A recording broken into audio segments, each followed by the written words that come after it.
Un jour, j'ai crié à Dieu. Je ne voulais plus de cette vie. J'avais l'impression que personne ne voulait m'écouter. Personne ne me comprenait. Je voulais en finir avec ma vie. Je me sentais inutile. Je ne croyais plus en rien. J'ai dit à Dieu, regarde ma situation. Je n'ai pas de diplôme. Je suis en échec scolaire. Je me sens seul comme abandonné. Qu'est-ce que je vais faire de ma vie? Les gens rient autour de moi. Je ne me sens pas en paix. Que dois-je faire? Il m'a dit, arrête de faire la victime. Arrête de croire à ces mensonges. Relève-toi. Tu n'as plus 4 ans. Tu es un adulte. Tu as un cerveau. Tu peux réfléchir. Tu peux apprendre. Tu peux te développer. Alors, utilise-le. J'ai compris que je devais arrêter d'attendre des autres. J'ai compris que je devais me secouer, que je devais prendre mes responsabilités, que je devais assumer mes responsabilités. Je savais que j'étais responsable de mes propres décisions et ces décisions allaient être fatales pour mon avenir. Je voulais attirer l'attention des autres. Je m'épuisais en fait. Je voulais ressembler aux autres. Mais pourquoi ressembler aux autres? Parce que je ne m'aimais pas. Ah oui, c'est ça en fait. Je ne m'aimais pas. J'ai compris que j'étais unique et spécial. J'ai cherché à me connaître, à savoir ce que j'avais de spécial en moi. Je savais que j'avais quelque chose de spécial en moi, mais je ne savais pas quoi.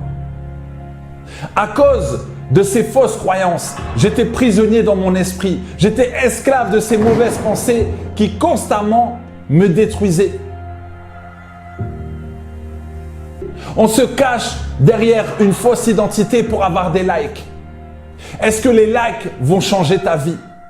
Si tu passes ton temps à regarder la vie des gens, tu n'auras pas de temps pour vivre la tienne.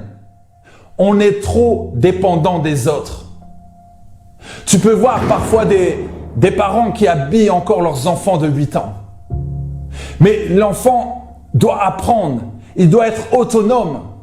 On doit responsabiliser l'enfant. Il va grandir plus vite et commencer à développer sa confiance en lui. Si on surprotège toujours son enfant, on lui transmet des peurs. L'enfant doit affronter les peurs. Tôt ou tard, il les affrontera de toute façon. On a peur de voir son enfant grandir. On le garde dans ce bon confort. Et quand il se retrouve seul face à lui-même, il est complètement perdu. C'est pourquoi beaucoup de personnes ont peur de sortir de leur zone de confort car ils ne connaissent pas l'inconfort.